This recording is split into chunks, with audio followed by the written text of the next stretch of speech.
او چا څه چې ژوند شته مور او پلار یې شته دی نو د رب نه ویرېږئ مور او پلار په ټینشن کې مه اچوئ د مور او پلار سره جنګونه مه کوئ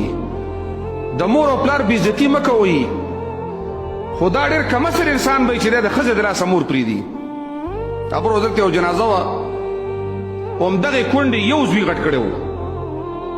ورونو راوسته دفن کولې د زوی ته سوال وکړو چې راشه لږ د جنازه باندې ودرېږه پر جنازې ودرېږه ویل نیم تیار وته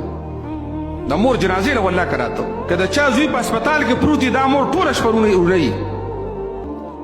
او ماشوم بچی که ده له ګاډی ورکړی شو که ده څه پیسې وي د ده سره مال و دی په دې شرمېږي چې د مور سره په کور کې خدمت وکړي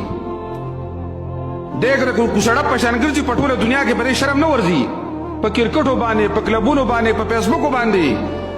خو که د مور جامې وینځي د مور څه پخلی وکړي د مور څه خدمت وکړي حیا پکې نه دا کار ورته بد ښکاري زه پرې بدي به ښکاره شم والله العظیم 8 9 بچي به